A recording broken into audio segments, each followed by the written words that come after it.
31 Fascinating Facts and Mysteries of the Tragic Life of Mata Hari, the alleged spy of World War I. In the vibrant setting of La Belle Époque, when the bright lights of Parisian cabarets illuminated the desires for adventure, a character emerged, an exotic and enigmatic woman whose name would become synonymous with seduction and espionage. Mata Hari embodied mystery and seduction. Her exotic beauty, skills as a dancer, and enigmatic personality made her one of the most prominent artists of her time. However, behind the glitz and glamour, dark secrets and a life full of intrigues hid. From her birth in the Netherlands to her meteoric rise in the Parisian art scene, in this video, we will delve into the steps of this audacious woman, who seduced the most powerful men of her time and walked the tightrope between reality, art, and the incredible world of war and espionage. But before we dive deep, don't forget to subscribe to our channel and activate notifications to stay updated with our latest content. Number 1, born in the Netherlands. Although Mata Hari gained fame for her life and career in Paris, she actually had Dutch origins. She was born on August 7, 1876, in Leeuwarden, a city in the Netherlands.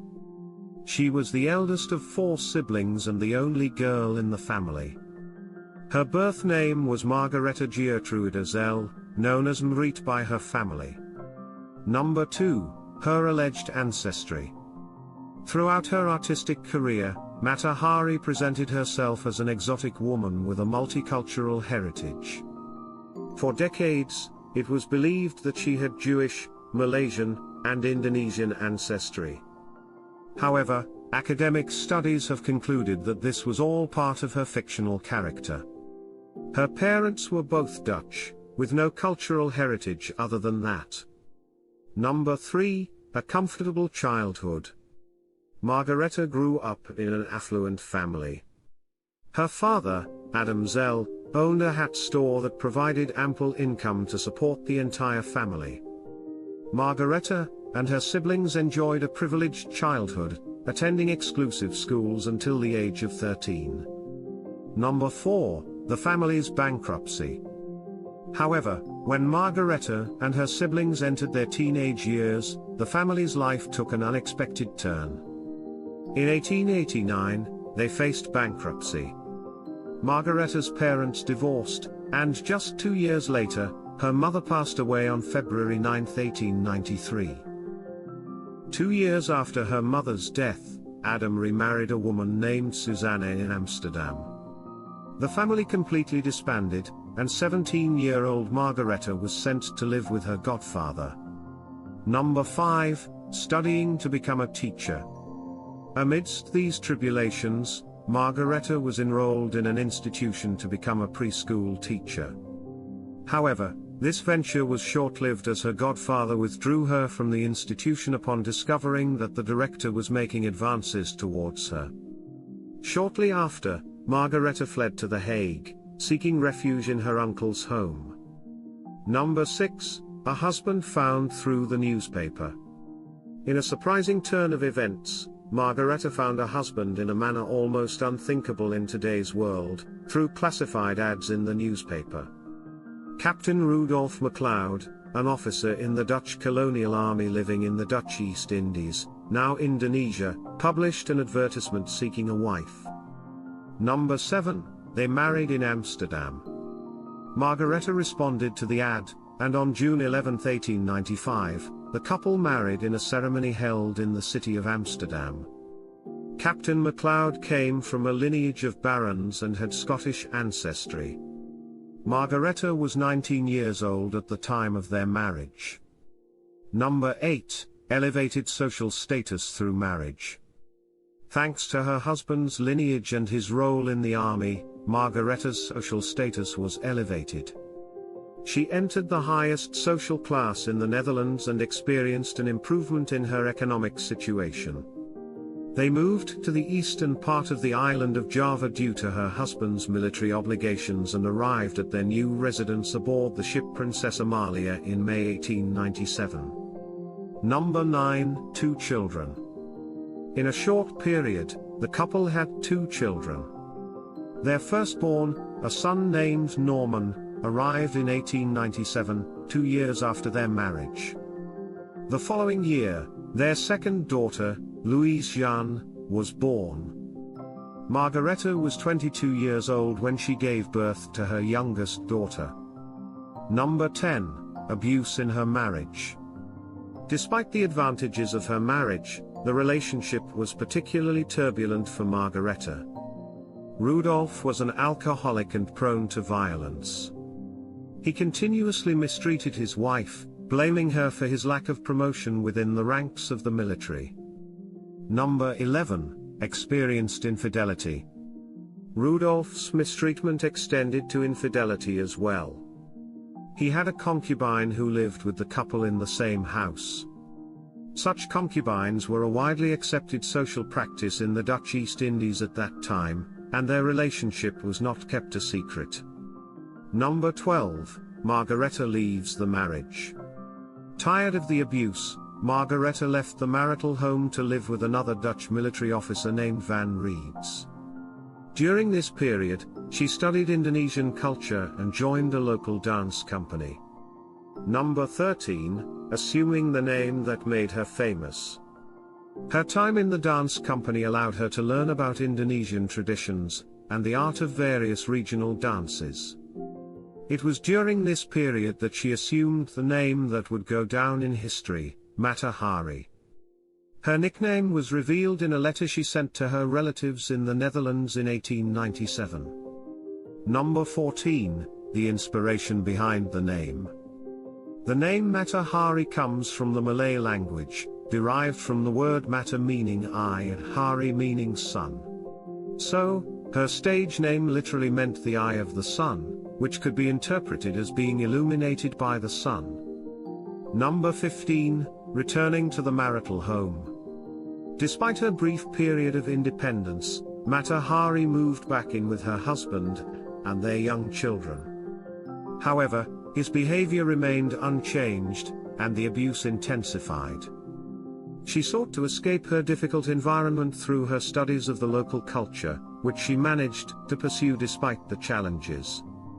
Number 16. Losing a child.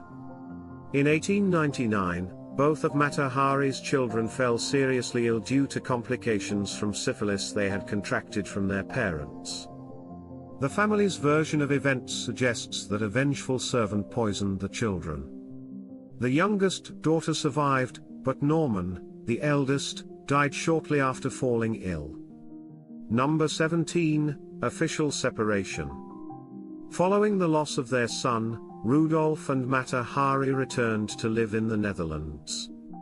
Once in Europe, they formally separated on August 30, 1902. The divorce was finalized in 1906, 4 years later, and a custody battle ensued over their surviving daughter. Number 18. Custody battle and loss. As part of the divorce agreement, HARIi was to take care of her young daughter, Jean, and Rudolf was obligated to provide financial support. However, he never fulfilled his responsibility. During a visit to her father, Jean decided she did not want to live with her mother. With insufficient resources to fight this decision and defend her custody, HARIi left her daughter in the custody of her abusive father. She consoled herself by believing that Rudolf had been a cruel husband but understanding father. Number 19. Daughter's untimely death. HARIi never lived with Jean again, and her daughter passed away at a young age due to complications related to syphilis. Number 20. HARIi's career in Paris. In 1903, at the age of 27, divorced and free, HARIi moved to Paris, the capital of France. There, she began her career in the arts as a horse rider in a circus. Interestingly, during that time, she used another stage name, Lady Maclean, which her in-laws did not appreciate. However, the work did not generate enough income for her survival, so she also began modeling for painters. Number 21. Achieving fame as an exotic dancer. Mata Hari's luck changed rapidly once she incorporated the dance techniques she had learned in Indonesia a few years prior. By 1904, she had become a prominent exotic dancer with her own artistic agent, and a well-defined personality. Mata Hari's character had a fictional past. She presented herself as a dancer of Indonesian descent, exotic and distant from her European heritage. According to her story, she was a princess from Java who had been trained in the art of sacred dance since childhood. Her fame further facilitated the loss of custody of her daughter, as Rudolf used several photographs of Mata Hari dancing to discredit her maternal abilities and secure legal custody. Number 22, the mistress of a famous millionaire. Mata Hari's success brought her into different social circles. For many years, she maintained a relationship as the mistress of Emil Gimit, a wealthy industrialist who founded one of the museums where the dancer performed. Number 23, a bold style for the time. Mata Hari stood out among other exotic dancers of the era due to her uncommon sensuality. Her act was divided into several segments in which she gradually removed her clothing until she was only covered by a small jewel-encrusted breastplate. She never fully undressed, always keeping her chest hidden. It is said that this was due to vanity, as she believed her breasts were too small and felt uncomfortable with her size.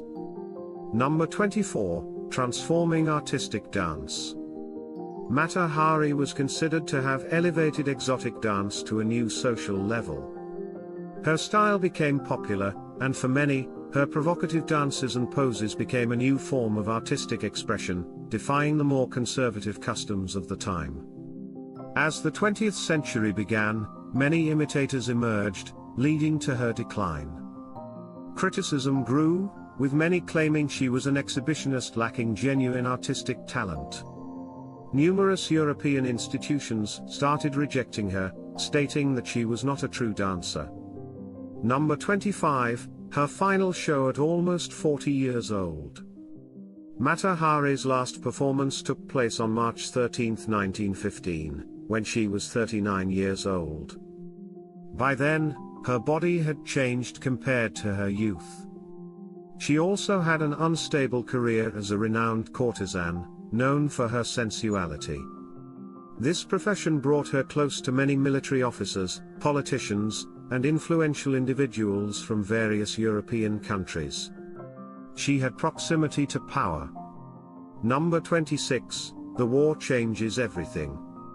Mata Hari's encounters with powerful and influential men took a dangerous turn as the First World War approached. While she was once seen as a bohemian libertine, tensions between countries caused many to view her as a dangerous seductress. As the Netherlands remained neutral during the war, Mata Hari could travel freely between different European countries to avoid battlefields and confrontations. She moved between France, the Netherlands, England, and Spain. However, her travels inevitably drew the attention of military leaders. Number 27, a story of romance and espionage during the war. During the war, Mata Hari engaged in a passionate romance with Captain Vadim Moslov, a 23-year-old Russian fighting with the French forces. Despite the age difference, she was almost 2 decades older. Mata Hari claimed that Moslov was the true love of her life. In the summer of 1916, Moslov was shot and gravely wounded on the Western Front during a confrontation with German forces, losing vision in his left eye. Mata Hari requested permission to visit him in the hospital where he was being treated. However, as a citizen of a neutral country, she was not allowed near the battlefront. Agents from the French Army's information service offered an alternative. They would allow her to see Moslov if she agreed to spy for France. Mata Hari had previously performed as a dancer before Crown Prince Wilhelm, the eldest son of German Kaiser Wilhelm II, who was a leading general on the Western Front. The French agents believed that Mata Hari could seduce the prince and obtain military secrets. Number 28, alleged spy for both sides. It is said that Mata Hari spied for both sides.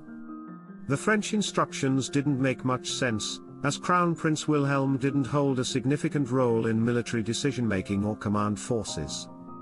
However, Mata Hari followed the French instructions. In late 1916, she traveled to Spain, making a stop in England where she was interrogated by British authorities.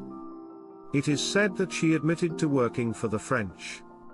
She then arrived in Madrid, where she had a meeting with Major Arnold, a German military attaché. Mata Hari requested to arrange a meeting with Crown Prince Wilhelm. It is unclear whether this was a strategy to facilitate the meeting, a case of genuine double espionage, or simply driven by greed. Number 29, Spy H-21 discovered by radio. In January 1917, Major L, who transmitted a radio message to Berlin, praised the work of a spy codenamed H-21. The description and biography of the spy resembled Mata Hari so closely that French intelligence, who intercepted German communications, reached that conclusion. Interestingly, the radio message was encoded in a cipher that the Germans knew France had already deciphered. This suggests that the message was planned to provoke Mata Hari's arrest. Apparently, the head of German intelligence was upset with Mata Hari for not providing valuable information but instead gossip and rumors about the personal lives of politicians and military figures, which were of no use in combat. Number 30, Arrest, Trial, and Treason accusations. When doubts about her loyalty arose, the French Ministry of War tested Mata Hari. They allowed her to obtain the names of 6 Belgian agents, 5 of whom were suspected of delivering false materials and working for the Germans, while the 6th was believed to be a double agent for both Germany and France. 2 weeks later, the Germans executed the double agent. This served as undeniable proof of Mata Hari's communication with the Germans. On February 13, 1917, Mata Hari was arrested in her hotel room on the Champs-Élysées in Paris. On July 24 of the same year, she was tried, accused of espionage, and held responsible for the deaths of at least 50,000 soldiers. However, despite suspicions in both England and France, they couldn't present irrefutable evidence of her relationship with the Germans during the trial. Mata Hari maintained her innocence throughout the trial, stating that she may have been a woman of ill repute but never a traitor. Number 31, Execution and Legacy. Just before dawn on October 15, 1917, Margareta Zell was executed by a firing squad consisting of 12 French soldiers. She was 41 years old. According to a British reporter who was present, Mata Hari refused to have her eyes covered and defiantly blew a kiss to the soldiers before her execution. Her body went unclaimed by any family, and as was customary at the time, it was used for medical studies. Her embalmed head was displayed at the Museum of Anatomy in Paris. However, in 1954, it was discovered that her head had gone missing during the museum's move to new premises. Mata Hari has gone down in history as the embodiment of the femme fatale, a seductive, calculating, and manipulative woman who uses her beauty and allure to deceive men. But her fate was sealed from the moment she was accused. During the trial, her defense lawyer could question the witnesses, but for many, there was no doubt of her guilt. As a woman who shamelessly used her beauty, she was seen as impossible to not condemn in advance as a spy. In October 2001, the British Counterintelligence Service revealed a series of documents, and an organization symbolically requested France to lift the conviction against Mata Hari. The documents purportedly demonstrated that there was no evidence of her espionage, raising reasonable doubt about her guilt. Today, many are convinced that Mata Hari was nothing more than a scapegoat for the French authorities, partially punished for her freedom and sexuality. We hope this video has been informative. If you have anything to add, please share it with us in the comments section. Don't forget to like this video and share the link with your family and friends to learn more about the 31 tragic and mysterious aspects of Mata Hari's life as the alleged spy of World War I. Thanks for watching. If you found this video interesting, make sure to subscribe to our channel and give this video a like. We'll be back soon with more curiosities from history.